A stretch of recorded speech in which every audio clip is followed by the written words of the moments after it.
What's going on, Wolfpack Nation? Again, sorry again for the technical issues we were having there. Again, seems like we were still working out some kinks there with that, but again, felt confident enough to give it a shot tonight, but obviously still not quite ready.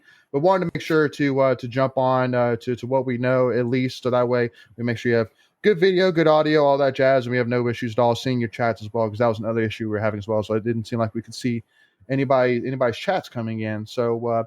Anyway, though, so again, jumping right back in, Greg. So yeah, I mean, I know that one of the biggest issues obviously was obviously in the paint was a struggle. I think Clemson had 44 points in the paint, and we only had 2 points combined from our bigs between Gibson, Ross, and Duanu, and so that's never a recipe for success.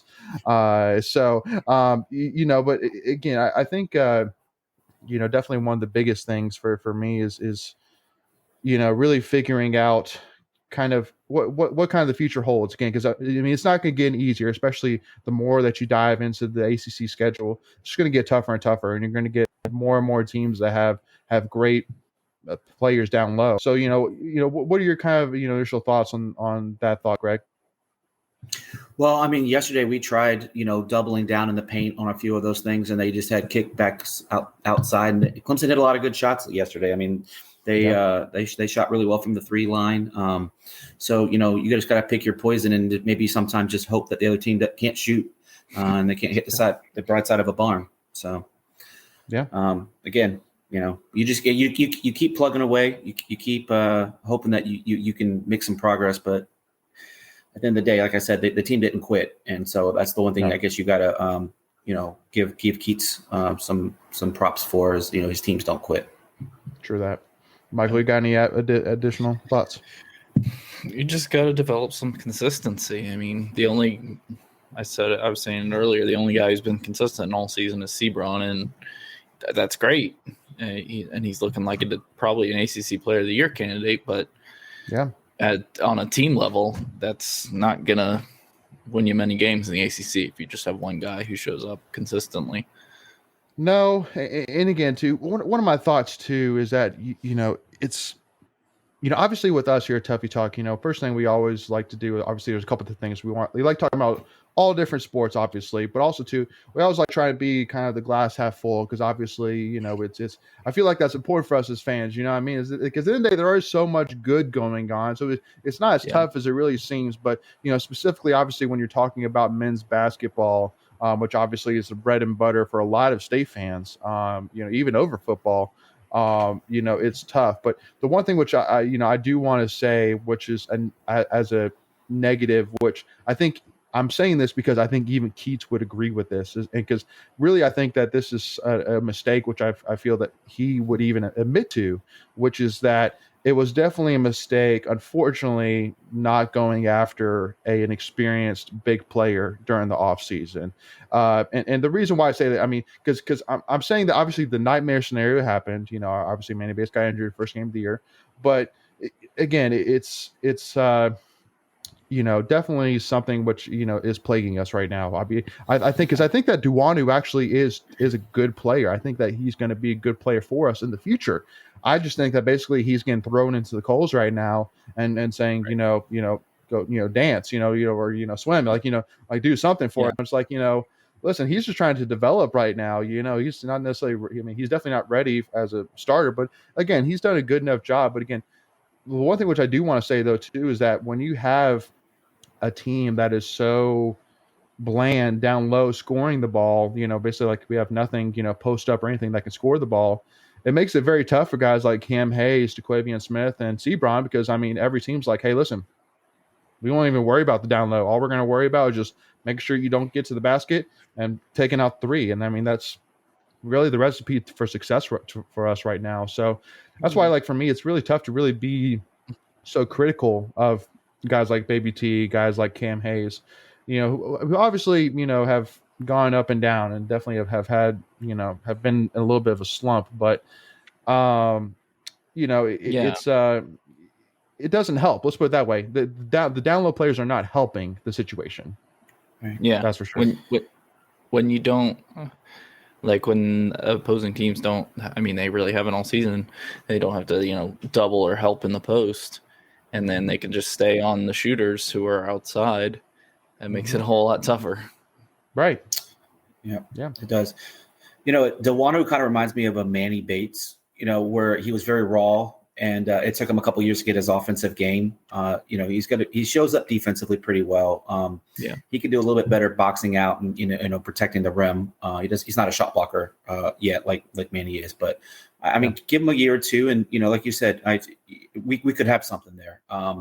But it doesn't help us today. So No. We're gonna have problems like against the Syracuse team where they're gonna just play zone all night, and you got to be able to shoot, and with no inside outside game, that makes it very difficult, and that's the one thing we're lacking right now. Yeah. Well, and again too, so that's why, I mean, and there's no doubt that obviously criticism of Keats is acceptable. I mean, at the end of the day, he's getting paid a lot of money to get critiqued on hard. And I mean, again, and because I say this as well, and I said this on Twitter, that at the end of the day, if fans aren't critical of the coach, if we're not winning, then I'm worried, honestly, because it's like, because I mean, it shows that we want to win, but I just basically want to make sure we're doing it the right way. I was getting at yesterday where I was saying we need to support this team, and State Fans Nation came back, was like, well, what do you mean not support? I mean, doesn't every fan support their team? And I'm like, well, I can tell you from personal experience that what I don't want is I don't want fans to be like, well, we're not winning. Okay, I'm going to watch baseball. I mean, I'm going to watch, women's basketball. Like, I'm going to throw in towel. Like if some like fan gives me crap about men's basketball, it's like, I don't watch them. It's just like, I'm talking about baseball, because again, at the end of the day, these guys are playing hard, and because we've seen teams like for example, Mark Godfrey's last year, one of the biggest issues I had about that team was just they just didn't play with any pride. They didn't play for the name on the front. They played for the name on the back. They didn't play hard. They didn't. I mean, like, again, you got blown out, 100 and something to 50 something against Carolina. Like if you play hard, you don't lose by 50 points. No matter how good that team is, no matter how bad your team is, it doesn't happen. So as long as you're seeing that, as long as you're seeing the effort, and the will to win from these guys, then the least we can do is bring it right back to them, and support them. Because then, hey, we saw against Virginia Tech, they pulled out a big win. They played hard and they pulled out a big win for us. So, what's to say they can't do it again? Right. Then we got to look long-term here. So, but anyway, so that I just want to kind of preface that a little bit, obviously kind of bouncing off of that, tweet back and forth a little bit there. But again, I do want to say once again that I do not in any way say that, fans cannot critique these the players or the coaching staff. It's natural, it's part of it, it's part of being a part of the Division I basketball program. And especially if you go ahead, Mike. I was just going to say that the good thing is, at least like the X's and O's wise, that stuff is fixable, like what you were saying, playing hard and playing with effort and hustling, and like that's something usually a team has or it doesn't like, you can't really get that. That's so, at least it seems like the issues we've seen are fixable. Yeah. Well, and that the one thing like you were touching on, Leighton, is like you always hear about the coach losing the locker room, right? Or they're not playing hard. And I don't think, Keats doesn't have that. Like, I think everyone respects him. Yeah. Everyone's playing hard. Even with the team struggling, there wasn't any really boos yesterday at PNC. With that. So yes, the fans are frustrated and they want to see wins, but they also see effort. And I think if you have the effort, the results will come. The ball, pardon the pun, but the ball's got to bounce your way some point, right? So if you're in these games and if you're close enough, you're going to pull one or you're going to pull some of these out. The law of averages just says that. So yeah. And again, because it really just does come down to that at the end of the day, like looking at a guy like Cam Hayes, because I feel like if there's one player that I maybe look at the coaching staff saying, hey, I think you need to be more involved, because like Baby T and all that, okay, he's young, he's going to develop, he's going to figure that out. Sebron's doing his thing. Dewanu eventually is going to take time. You're not going to switch Dewanu this year to all of a sudden being a 12 points a game player. It's not going to happen this year. But Cam Hayes is a guy that I look at and I'm like, I think that he's a guy that the coaching staff needs to jump in on and help figure out, because he is a guy that can be a 12 to 13 point a game player. He can get, 5-7 assists a game. Like, he can be a very productive player for us. Again, this is his second year, so it's not that he's a true freshman. He's had a year to really experience and grow in the ACC a little bit here. But like 2008 BB ball gamer said, after this year, I think Cam Hayes will transfer like Shaquille Moore because of Dillingham coming in. Well, the one thing which I'll say that is Dillingham doesn't come until 2023. So, so we got another year here before Dillingham comes in. But, so I mean, Greg, would you kind of agree with that about Cam? Yeah, I mean, you were definitely hoping Cam would take a step forward. He needed to. He showed flashes last year. We're like, okay, this is someone that, like you said, we can count 10 to 15 points, 5 to 6 assists, a couple rebounds a game, and he's just not doing that. His shooting hasn't progressed. Like there's just, and I don't know if it's just a confidence thing or just not getting enough minutes where he gets into the flow of the game. I'm not sure what it is, but it's just not there for whatever reason. So I think that's definitely a frustrating thing, especially for the fans, because everyone is so high on Cam. He came in with a lot of accolades. Yeah. He was the highest rated recruit in his class, so he was like he was going to be Keats' point guard, and he really hasn't really turned out to what I think he could be. I do think it is confidence. He's just he's had a couple good games shooting, but again, just like as a distributor and as a true point guard, he hasn't really put it all together. No. And All State Boy says, I think the pressure is really getting to Hayes. I mean, who knows? I mean, at the end of the day, again, that's the one thing which I always kind of say to fans too, is then we don't know what's going on in the locker room. We don't know what these guys are dealing with. We don't know what is going on during practices. Like, we don't know. So what's going on with Hayes? Not sure. But again, I think Hayes is the guy that all of us could say he has the potential, and he showed enough potential last season to where he should be playing better right now than he is. Right. Consistently. Yeah. Again, I mean, every player has his off game, which is completely understandable. But again, it's been a couple of games now where it's like, where's Cam? And he really, this year overall, he hasn't really, popped off the screen necessarily either. So, and again, the one thing too is then there's no doubt that we could talk about some players that are on this team this year and be like, I don't know if they like for example, like as much as I love this guy, Jalen Gibson is a guy that, I think Michael's chuckle kind of gets at is that, at the end of the day, we're not here to talk negative, but I'm not sure if he's just not an ACC caliber player. It just doesn't seem like now again, not yet. But again, it seems like he's got a lot of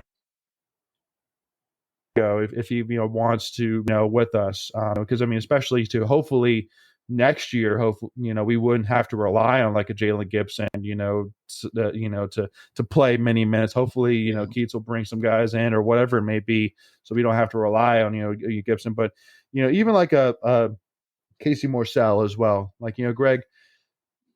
My issue with Morsell is that he, like, especially at the beginning of the season, he showed signs of excitement for sure. But it seems like, again, recently has just not been overly productive, and especially for a guy who came from UVA, was coached, by Tony Bennett, great basketball head coach. It's, do you think that it's just a rut for him right now? Or do you think that he needs more time to develop? What's your kind of thoughts on Morsell? Well, I mean, he was dealing with that injury for a little while. Right. He missed a few games. I think he missed 3 or 4 games right before ACC play. So maybe he's just starting to get into the flow. It could be a conditioning thing. It could be a couple of different things that he's dealing with. He definitely showed some signs yesterday. Hit some shots. Again, and I think some of it too is, someone posted in the chat, I think it was Old State Boy, about the injuries. When you have injuries early in the season, it's hard to get your rotation set, figuring out, who's going to play in what situations, and then just figuring out like who can Keats trust? We saw the other night at the end of the game where Helms threw the ball away against FSU. Like, those are things that, early part of the season, those are things that you really want to work on against lesser competition. Well, we struggled in those situations. So I still think some of this is definitely a work in progress. And so I think Keats is just trying to figure it out on the go. And unfortunately, he's figuring it out in game situations and not necessarily in practice where, the chips don't count as much. Yeah. Absolutely. And, because, one positive thing though, as well, and one person actually really stood out to me was Thomas Allen. Overall had a productive game yesterday, scoring He's had a couple 10 good games. points. Yeah. No, I mean, he started to really, not necessarily like break the record books per se, but, he's been a guy that, has been productive for us, and I mean, he's again scoring 10 points in 27 minutes, shooting 4 for 9, 3 rebounds and 1 assist. I mean, again, it's, he's a guy that I don't necessarily see being much more than really just kind of more of a filler piece. If we need a shot here, if we need a shot there, whatever it may be, he can be that guy for us. But again, he's a good piece to have right now, especially where we're really struggling to find. Like, I mean, again, yesterday, I mean, besides Sebron and Allen, I mean, the next guy was really Helms, but he only had 8 points. So I mean, it's again, it's we still have, again, a lot of season left for sure, but it's definitely a worry for me down low that what we saw on Saturday or saw yesterday, with down low is just going to continue to be taken advantage of. And there's not really much that we can do to stop it, really. So, because again, that really comes down to personnel. They like, a guy like EB, like if you have like Armando Baycott, posting you up, Baycott's gonna be the, he's gonna win that battle, most of the time. And just unfortunately, it's just Baycott's very experienced. He's a much bigger guy, and again, Duanu's still developing. It's kind of like, go ahead. Baycott had 29 points and 21 rebounds yesterday versus a heck of a Virginia. game. That's what I'm saying. If Manny's in there, that doesn't happen. I mean, it just doesn't happen. No. Manny's probably blocking 4 or 5 of those shots. Maybe he backs off, off of Manny. Like, it's Manny is a big. I mean, I'm not saying Manny is like the savior of this team, but you need an enforcer around the rim, and we just don't have that. Like I said, if he wasn't making shots, he was kicking them out. And like I said, they hit some big threes when we had again another cold stretch in the second half where we just dig ourselves in just too big of a hole, and we just don't want. We run out of time. Like, if you give us another try, 5 more minutes in the game, we probably get there. But unfortunately, they only play 40 minutes. So that's true. That's true. So anyway, but again, so obviously we got the Louisville game here coming up at 9 p.m. on Wednesday. We're actually going to be doing a watch party for that, and it's also going to be our 1-year anniversary of Tuffy Talk as well. Actually, a year from Wednesday, January 12th, we actually released our first episode. So we're going to be doing a lot of giveaways. That'll be announced tomorrow, the details. But make sure to tune in. We'll go live, probably around 8:30 or so, give or take. So make sure to keep on following us. Make sure to tune in so you don't miss out on that awesome watch party. That'll be a lot of fun. And hey, I always say that, we always like to say, we're going to get through it together. At the end of the day, we always say, hey, come hang out with us, watch it, watch it with us, react to it with us. And, Misery loves company together. Misery loves company. Exactly. So, and hey, it'll be a great opportunity, against a good Louisville team, I mean, who hasn't been dominant, but I mean, they've been solid. So, hey, it's a great opportunity for us in a tough environment. Again, I really would say that honestly, I've been to Louisville, the KFC Yum Center, I think is what it's Yum called. Center. KFC Yum Center. Yep. And it's a tough environment to be in college basketball. That is for sure. It is a beautiful arena. I'll give it to them. But I mean, at the end of the day, that's their bread and butter is basketball. So it's not really a surprise per se, but it's a heck of an environment for sure. So if any State fans listening haven't been there, I definitely highly recommend. If you ever want to go, go to Louisville, hit some of the Bourbon Trail stops and go check out an awesome basketball arena against a great team. That's the way to do it. So that's the way to do it. So wanted to jump over here to kind of women's basketball. There's obviously kind of a lot of different topics we wanted to talk about here. So Women's basketball, obviously, very impressive today. Well, okay, I wouldn't say very impressive because I mean It was closer than the close. score. It was closer closer than the than score. it was. Yeah, so 76-64. But the reason why I say kind of go to the word impressive is because I mean, there's no doubt that Miami is a good team. Definitely watching that game. I mean, the thing that stood out to me is, wow. I mean, Miami's a good team. I mean, they're 7-5, but that game today didn't look like a 7-5 team. I mean, they looked like a good No. team. So, Well, 35 also probably had the game of her life today too. I mean, she had the inside outside game. I think she'd only hit like two. They said like 2 3-pointers all season. I think she hit like 4 or 5. So, wow. She had a game. But I mean, at the end of the day, State prevailed. This was the closest ACC game they played all year, and they won by 14? I think it was 14. So we won by 12. Mm-hmm. 12. Yep, okay, yeah, I know they had. I know they had a late shot at the end of that. Yeah, 76-64. Yeah. But yeah, I mean, because the one thing too, which I love is, again, it seems like everybody's starting to really get involved. Everybody's starting to be solid. Because again, when you have many weapons as you have, you're not necessarily probably going to have a game where somebody's going to have 25, 30 points necessarily. You're probably going to have a lot of people in double digits. Which is great. I think that's where Westmore wants to be. Because it's always great to have so many weapons because especially in the game of basketball where every game you're going to have a couple players that are feeling really good. You're going to have a couple players that aren't really able to find the basket, and so when you have 8-9 options, that are experienced, that are really talented, that your chances are really good that you can find 5 of those players that are having a good game. So because I can't say enough to honestly. I can't say enough. First of all, about Alyssa Kanane. I mean, there's no doubt that she's going to be the ACC Player of the Year. There's no doubt about it. But the one thing I want to say too is Camille Hobby. Like for some reason, I just love that girl just because of the fact that, I mean, for being the backup center, she is so talented. I mean, and the fact that she's still here is, I mean, it's awesome to me because I mean, she could easily go to many other schools and be the starting center this year.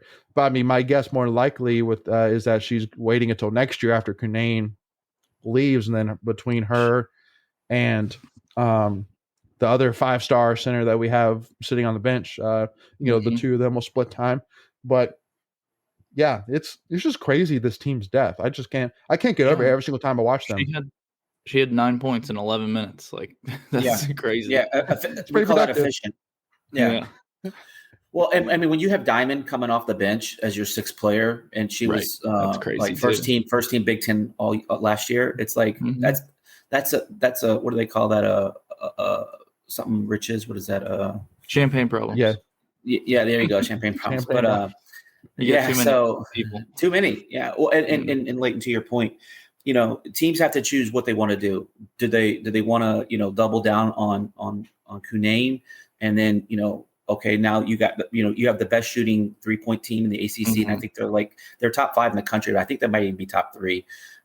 So you have to pick your poison, and like you said, any given night, any 5, 6, or 7 could go off. Yeah, that's true. So yeah, it's again, it's a great problem to have. There's no doubt, and everybody's staying healthy, which is great. But because I would even say as well that I thought I saw a graphic after not the Miami game, but the last game where they were talking about like the best point guards in the ACC, and they had Diamond and Reina Perez on there. Yeah, and I feel like Reina is. I mean, I still honestly feel like Reina doesn't get the credit that she deserves. Because I mean, again, she really is she's a baller. But she's also she's such a trustworthy player. She's somebody just a steady hand. She is, and she's somebody you can always count on, and she's somebody that can run the offense. That whenever the players look back, that I feel like they feel calm and confident that they see Reina Perez sitting back there with the basketball. So. And that's really going to help us, because I know that obviously, you don't want to look ahead, but next week, I think it's Thursday, we play Louisville at home, which is going to be I mean, It'll one of be a the big one. biggest games in a long time at Reynolds Coliseum, because I mean, at that time, Louisville will still probably be number 3 or so, and we'll be probably 4 or 5, something like that, give or take. So, I mean, you got a top Mhm. 5 matchup in Reynolds Coliseum. It's going to be ridiculous. Yeah. So it's going to be a packed house, no doubt about it. But also too want to kind of switch gears a little bit and talk about baseball. So obviously the news came out earlier this week about the new projected upgrades, renovations to the Doak Field, which they said will not begin until after this 2022 Yeah. season. The first phase won't begin. But I mean, so Michael, I hand off to you first. So what were your initial thoughts when you saw those upgrades announced? That's awesome. That's well Yeah. overdue. Yeah. So I'm happy for Avon and Coach Hart and obviously all the players.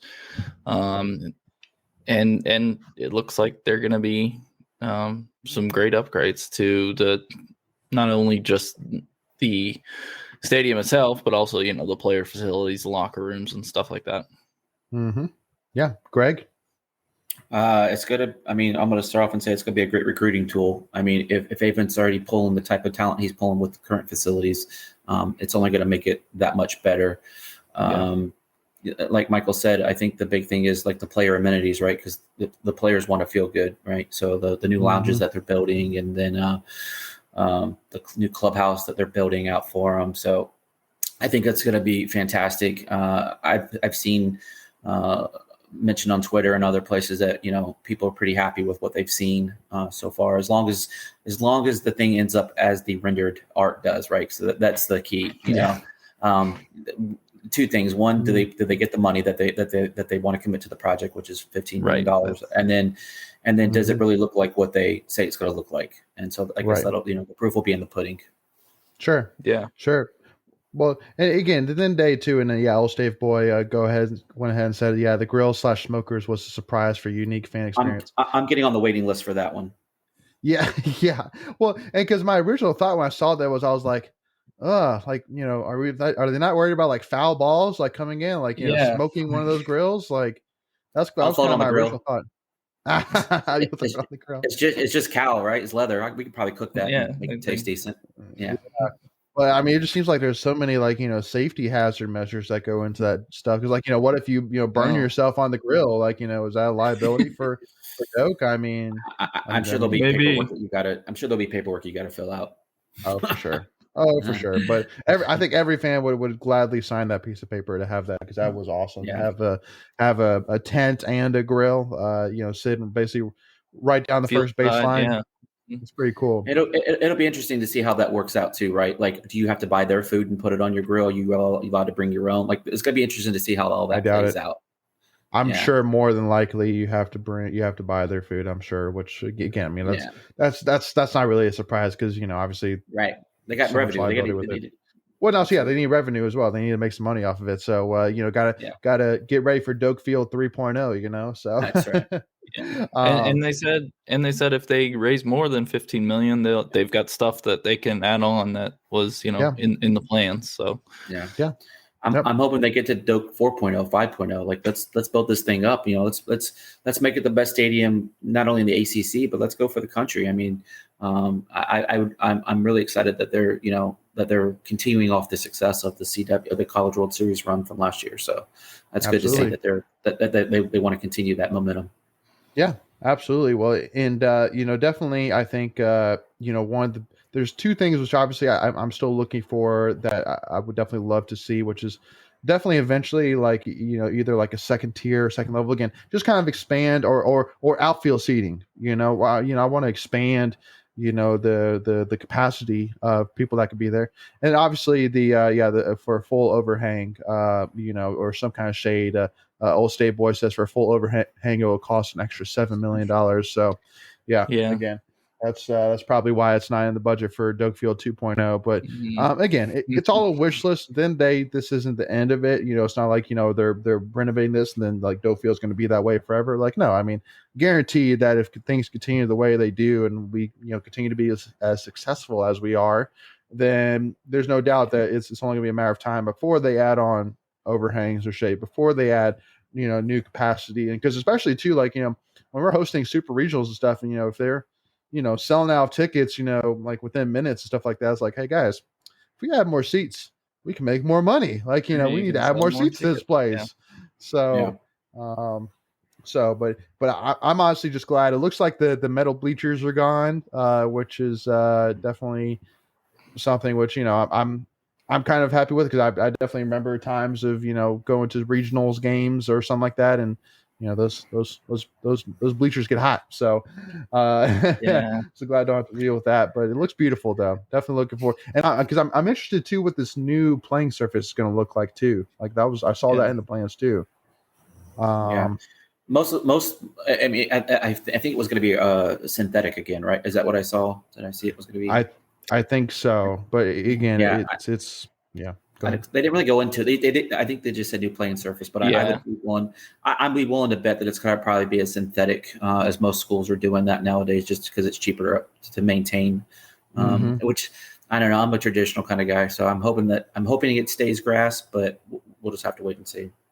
Wait and see. Yeah, again, we'll see. And I think too, you could do so much more with the natural grass, too, when it comes to a baseball field, in terms of designs, things like that. So Yeah. we'll see. Again, fingers crossed. Again, I'm sure that'll be, an interesting, it'll be interesting to see what happens with that. So, all right. So now, kind of changing, swapping over here to wrestling. So I actually got somebody who messaged me today saying, "Hey, are you gonna talk about men's wrestling's big win over Princeton Day?" And I'm like, "Of course. Wouldn't dream of not talking No. about it. I mean, because so Dominated basically." them. Dominated, yeah. So basically, for those who don't know, so NC State Wrestling, who's number 5 in the country, went to Princeton today. Who's as a team was put as the number 9 team in the country, and has had a couple of wrestlers who are actually top 10 in the country. So a good matchup for sure. And I mean, we pretty much, almost swept the floor with them. And Yeah. and really, if it wasn't for one fluke, opportunity that Isaac Trumbull gave Princeton, to really take advantage for a pin, then we probably would have won. I think the final score was like 32-9 or 29-9, something like that. So Yeah, it was won either by way a 9 more. or 10. Yeah. Yeah. So again, I mean, again, just another great matchup. And again, I definitely do guys say that once again, that if any state fan who's listening or is watching or whatever right now has not gone all in on this wrestling team this year, I highly, highly suggest you jump on that train as soon as possible, because we got a huge match coming up here, January 21st. I think it's a 7 p.m. match start time against Virginia Tech, who I think right now is number 9 or 10 in the country. And again, that'll pretty much probably decide who wins the regular season ACC title. So again, a huge, huge match coming up there with multiple big matches there. So go ahead, Greg. Oh, so it's so big. They actually bring in the ACC ESPN guy. He's actually going to be in house to call it. They're not even doing it remotely, which they've done for pretty much all their broadcasts this year. So that just gives you Rock. I think Rock Harrison, I think his name is. I saw on Twitter he posted today. So that just tells you that it's going to be a big environment. So I think they want to be a part of that experience. So. Now, Greg, how many wrestling matches have you been to? If you don't mind me asking. So I've never been to really. Any. Yeah, again, it's just there's just not living in the area. It's really hard. You kind of pick your poison and figure out where you want to go. And with my limited time, it just sometimes the schedules just don't align for me. So I talked to I messaged Chuck Coates and I was like, I got to get to a game or a meet. See, that's how much I don't even know about it, right? It's a meet, not a game. But I mean, anything that's just electric and like the crowd is crazy and it's pumped and like I want to be a part of it. Like that's awesome. So eventually I'll get to one of them. Yeah.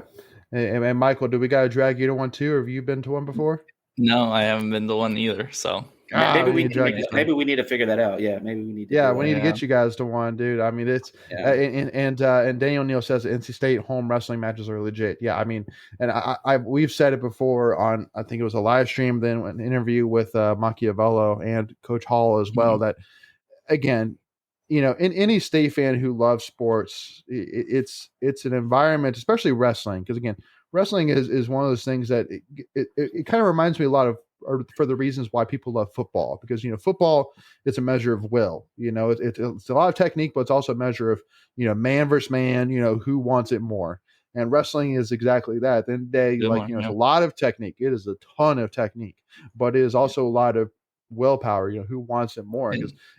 Because there's so many guys on these teams are on this team. Like for example, the Hadley brothers, who I mean, to me, are two of the most exciting wrestlers I've ever seen with my eyes, besides maybe the Gwiz. But Yeah. I mean, they just wrestle with like like the phrase, like without thought of personal safety, like just like Yeah. all hell breaks loose, like that is how they wrestle. They just like go balls to the wall, and it is so And, exciting, crazy to watch. And because there's and a lot of guys.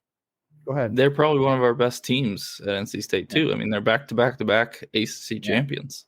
Yeah, right. I like the mano a mano. Like in football, you got people that'll double team you or they'll do stunts and all of that. Like no, it's just like you said. There's no help. It's you versus them. One on one. Yeah, Mhm. exactly. Yep. Sink or swim, flight or fight. So it's just like, okay, let's do it. Like you and me in the ring. Yep. Yep. Yeah. And I see in the comments as well, Old State Boy and Daniel Neal are talking about which match you're going to. Yeah, definitely, boy. Make sure to check it out. And again, I think we'll plan to be at every ACC match this year. So if you guys go, or if anybody goes, make sure to reach out to us. We'd love to see you guys all there. And Russell, too, I also see you comment too about the NC State or football offensive line. We'll touch base on that here in a little bit. But want to kind of finish up though about wrestling, because there's a couple of things that really stand out to me. First of all, Ed Scott, ladies and gentlemen, is going to be our next stud for the next couple of years here at NC State. He is absolutely impressive, to say the least. So impressive. I mean, over his last two matches, first of all, against number 1 Iowa, he pinned his opponent, and then for this match, he beat number 5 ranked wrestler in the 157 pound weight class. I mean, this guy is so super impressive. And Daniel Neal says, "Tuffy Talk pregame show live in person." I'm location. I'm a fan of it. It's definitely something we've talked about, but again, there's so much that goes into it when it comes to recording on NC State's campus. Yeah. But again, hey, we'll definitely work to that, and it's definitely in the plans for future. Anyway, but yeah, so Ed Scott is super impressive, and also to Ryan Jack as well, Kevin Jack's younger brother. He has been super impressive as well. So again, it's just it's just like women's basketball for me, kind of the same topic, where it's just like, dude, this team is just so deep from top to bottom. Every single weight class is just so polished and so so competitive in their weight class. Like there's really not really a weight class this year where it's like, okay, let's hope we don't get pinned, or like, okay, right. Let's hope we don't get a technical fall. It's like, hey, every single weight class, we got somebody that can compete with pretty much every single wrestler in the country. So, which is something that not a lot of teams can say. Go ahead, Greg. Yeah, no, I say with my limited knowledge, obviously. So if I'm wrong, then please someone correct me. But from what I've read, it's like this team has like Pop just has a hard time like filling out his roster because there's so many. That's what we said. There's just multiple guys at each weight class, and I don't understand it all. But I guess you can only have so many wrestlers wrestle on a given night. Like, so I guess I'd forgive my ignorance, but man, that's an awesome thing to even have. Like, just like, okay, you're in tonight. Like, I just can't even. Doesn't matter. Imagine. Yeah, it doesn't matter. Right. Like, we're not scared. Like who wants to go? Who wants to go against this guy? Raise your hand. Yeah, exactly. So yeah, it's so definitely make sure again, January 21st, again against Virginia Tech coming to town, who again should be a top 10 team by the time we see, or when we see them. They are now, but they should still continue to be, assuming they don't have any crazy setback until then. But again, more likely we'll decide the AC regular season championship. So make sure, if you haven't already, to go check out NC State Wrestling. Their link is there to buy tickets. So make sure to go check them out. They're all general admission. And I think they're all like, $7 a ticket or something like that. So it's not like it's crazy expensive. And again, it is going to be the match of the year for sure when it comes to wrestling. So make sure to do not miss out on that match. Because they definitely need us. They definitely need support. Go for it, Greg. What you got? I got a question. So how does their general mission work? Do you get like a seat number, or you just first come, first serve? Nope. You just find a seat when you get there? First come, first serve. When you get there, you get your seat. Gotcha. Cool. Yep. Yeah. So I didn't know that. So hopefully, if anyone else didn't know that, you're like, hey, if you get a ticket, show up early, right? You want the best in the house. We're going to be there early, and definitely. I know like Intermat, who's basically like the collegiate wrestling website. They're going to be there following the match, which isn't really much of a surprise. But again, it's going to be big. It's going to be fun, and I know typically too, like we saw it a couple of times over the last couple of years, where they'll actually. Because typically they'll have the mat like directly on the basketball floor, but and sometimes they've actually brought in like a stage and actually like basically raise the mat up, and so I'll be interested to see if they do that. Now I think the one reason why they don't typically do that is because it pretty much limits like any of the like ground level seating pretty much is useless because basically you're like eye level to like the mat, so it's not really much of a benefit. So. But again, we'll see what happens. So again, hopefully, again, it'll, no issues. But again, it's going to be crazy. So definitely look forward to that.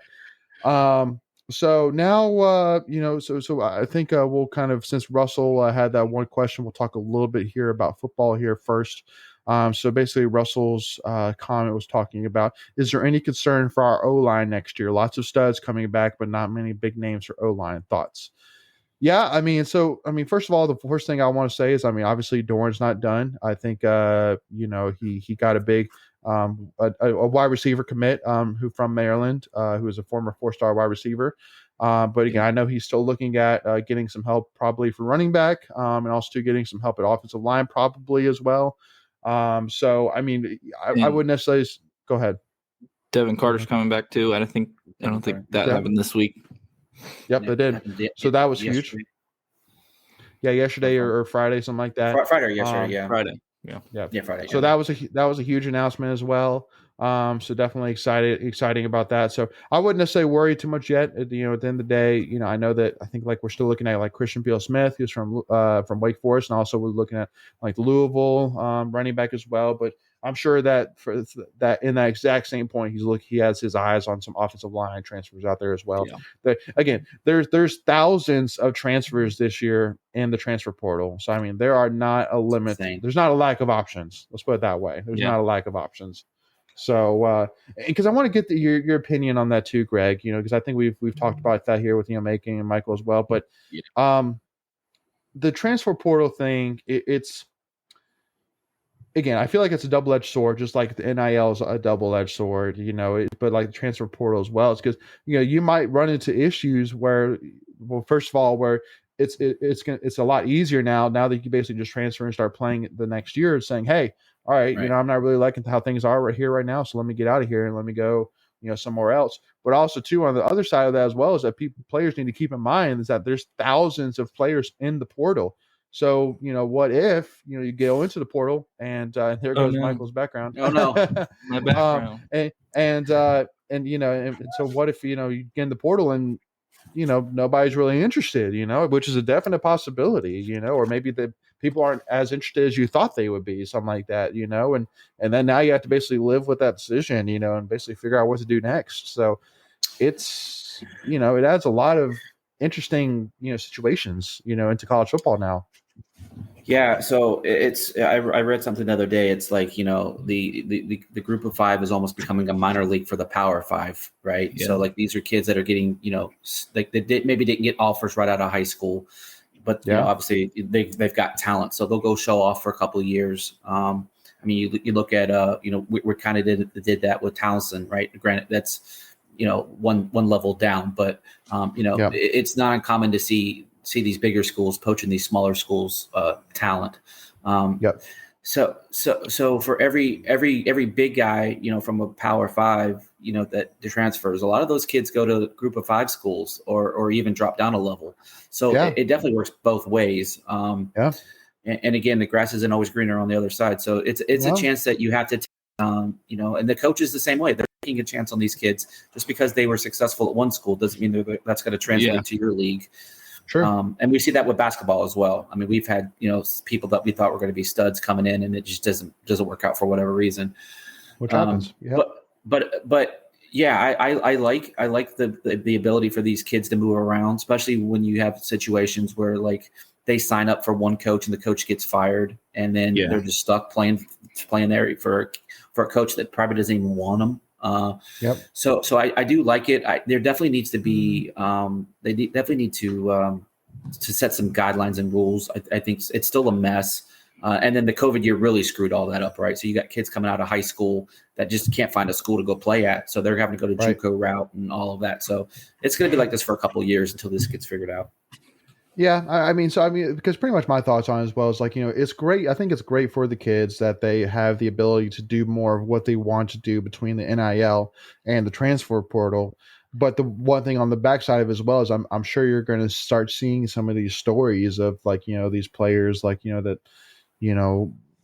because again, at the end of the day, these are kids, you know, these are 18 to 23-year-old kids, give or take 24-year-old kids. So they are still kids, who make mistakes. And, you know, unfortunately, you know, making one decision, whether it's, you know, deciding to transfer or whether it's to sign this NIL deal or whatever it is, it could be a life-changing decision. You know, it could be, you know, and so it's a lot to put all that pressure on the kid, but you know, at the end of the day, it's their decision, you know. So, but yeah, it's kind of getting more into that necessarily not really amateur football anymore. It's kind of becoming a little bit more professional per se, where now you're kind of held to a higher standard because you are representing brands or you are making decisions that can potentially change your entire career and your entire life. You know, if you decide to transfer or, you know, stay or whatever it may be, like, you know, like a guy like Jordan Houston Trent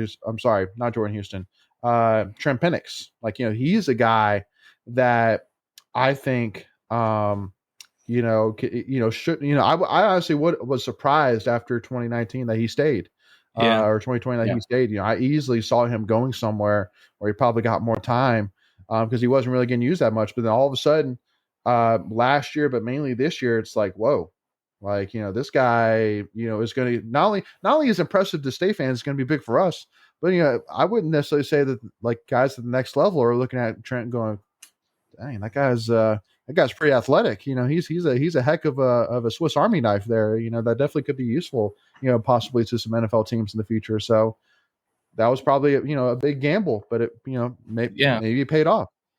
Yeah, like Greg was saying, you know, just because the players can transfer anywhere they want to, that it's still a risk for them. You know, they just may not fit for whatever reason at the new school. So, right. Well, I think they should have that freedom, just like coaches do. Yeah. Right. Hey, Leighton, go back to your Trent Penix comment. I think some of that maybe is with the coaching staff too, right? Because Doran and the coaching staff have been able to find kids and move them around to different positions and find success, right? So you have the Jacoby Myers, Garrett Bradbury came in as a tight end and they converted him to center. And Naeem, moving him around, and Jalen Samuels, he was here moving him around. So I think that not only is about the coaching staff, but it's the character of the kids that we're bringing in, that they're willing to listen to coaches, be coached up, and say, hey, we don't have a spot here, but we can move you here, and we think you'll be very successful. And we've seen kids go on to the NFL. You know, every single one that I just named were kids that came in, moved around, and then got drafted to the NFL.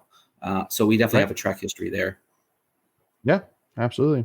And also too, so while we're talking to you, Greg, so Russell asked, how are you handling your new fame? Have you signed any autographs yet? I've seen on social media of kids getting their pics made with you. Great stuff.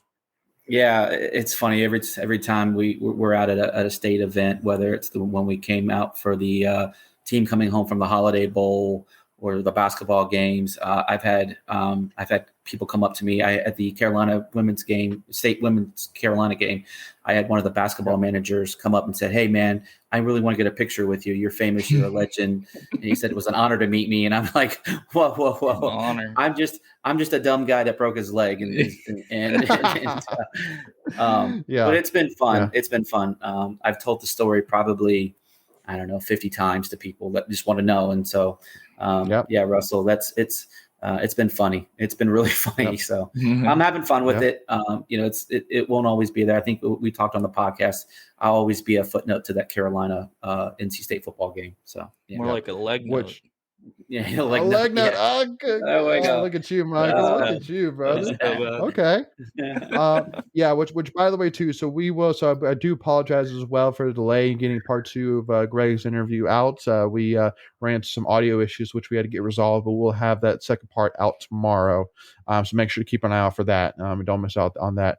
But yeah, so because one thing is too as well is that I know here we got a couple of sports here who are going to be starting up here soon, like softball. I think that has shown some definite positivity here. With I think they signed like a top 10 recruiting class they had a good in class, softball, which is awesome. So definitely hats off to Coach Swift, Patrick Swift on that. I think that's going to be a huge game changer as well.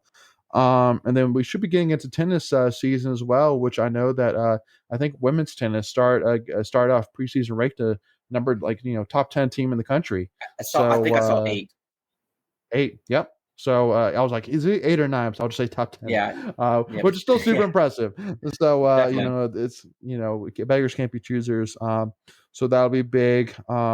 And then golf as well, I think should be going all along here as well. I know there was a whole debacle last year with the NCAA golf. I think men's golf actually made it to the finals for the first time, if I'm not mistaken, in program history last year. So so definitely looking to build off of that. But definitely the big ones which I want to kind of highlight, obviously, is first of all, softball is one of those that if I had to pick one sport that I want to kind of, because there's a couple, like, volleyball and softball are 2 sports that come to mind that if you had to ask me, which sport would you like there to be more NC State support for, those would be the 2. But since volleyball's season's over, I want to talk a little about softball because I really do believe a lot in Coach Jennifer Patrick Swift. I think she is a great coach. I think that she's, young enough that, obviously she does a great job connecting with these players, but also too, again, I think that with this recruiting class, because again, it makes a lot of sense when a new coach comes on that there's a lot of hype. So it's not really a shocker, like, if a coach comes on and like you have a top 5, top 10 recruiting class. So okay, well that makes sense because it's a lot of hype.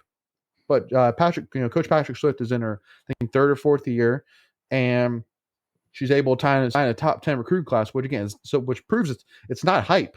It's they bought into a vision here and they see what we're building here, and the players want to come be a part of it and take this program to the next level. So that's kind of my initial thoughts on it. But same thing to you, Greg and Michael, as well. First of all, what are your kind of thoughts on the softball program? And definitely, will we see you guys any softball events here this season? Yeah, I if I can tie in a baseball, softball, trip, I definitely will make the drive down for it. It's definitely a program that's been on the rise the last couple of years, since we brought in Coach Swift. I don't get to follow it as much as I probably should. Just because sometimes it's really hard to just find it on TV. Right. Now the ACC network is doing a better job of getting some of these other sports out there. Yes. But yeah, if the game is on, my wife, it drives my wife crazy. If it's on like a TV or an internet or whatever, I'll be trying to tune in, and she's like, "Come on, you just watched the game last night." I'm like, "Yeah, but that was basketball. That was baseball. Right. Like, no, this is totally different." That's right. Yeah, so I try to stay up on all the sports as much as I can, at least the headlines. It's a team. Like I said, it's a team on the rise, though. They've had a good recruiting class. They brought in some transfers. It looks like that will help. So I'm excited. Anytime our teams are successful, and then we're competing for championships, and then for the College Cup every year, that keeps moving up and up. So that just shows you that all of our programs are doing well. Every year, our teams are exceeding expectations. So that's awesome. Yep. Anything to add to that, Michael? I mean, just that that it's great to see the recruiting's going well. That's kind of in any program. That's how you build your base. And obviously, there's a lot of other factors that go into it. But you have solid recruited classes, you'll probably eventually see that pay off on the field. So yeah, absolutely. Especially when you got quality coaches. Yeah, yeah, no kidding. But definitely too, wouldn't since we've already mentioned them, one last sport I wanted to mention as well as volleyball. Because they've definitely have had it. There's no doubt that they always say that like Mac Brown is the champion of the off season. And Lucas Labe this year, but Lucas Labe this year has definitely won himself a championship in this off season because he has brought in some serious talent. From the transfer portal, and also too from signees as freshmen here, because they've brought in Madison Williams, who's from the University of Texas, which is a great volleyball program, which I mean add a huge piece there, and then there was one other sport as well, or one other school as well. I can't remember which. I remember she's from Poland though. I saw that. Yeah. Well, there was one that was from the University of Hawaii, and she was from Poland. But and then we actually brought in a second player from the University of Texas, Naomi Cabello. So we brought in two players from Texas. We brought in one from Ohio State, Vanja Bukilik, maybe. And then the University of Miami, Priscilla Hernandez as well. So again, a lot of players coming in, because it definitely, I think that, we lost a couple of key pieces this year, basically obviously highlighted by Melissa Evans, who was a 5-time, if I'm not mistaken, first team All ACC. Yeah. So definitely losing her was I mean, that's pretty tough. That's going to be pretty tough to beat. And then losing like Kaylee Frazier and Taylor Rowland. Taylor Rowland as well. So again, it's because again, the thing to keep in mind too with Lucas Labe is then he did just win a USA Olympic gold medal. So because that was one thing that Melissa and I both said was that, I mean, that's pretty much going to recruit itself almost. I mean, okay, you get to come and develop under a guy who's won a U.S.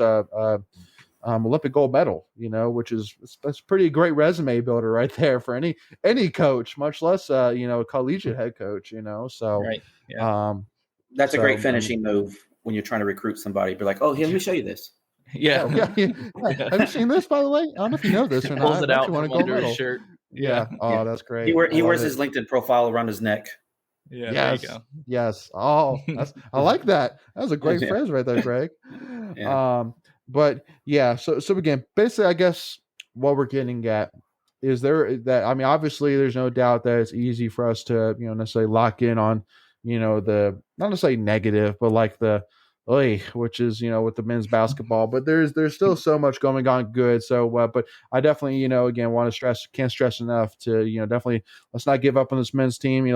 Continue to support them strong and see what we can do this season. And again, this team is talented enough that they could turn around whenever the ball falls right. Again, hey, we'll start off here hopefully with this Louisville game here on Wednesday night, 9:00 p.m. So make sure to tune in with us here for the watch party, and also too for our 1-year anniversary. We're going to be doing some big giveaways, which again, the details will be released tomorrow. We're going to be giving away multiple items.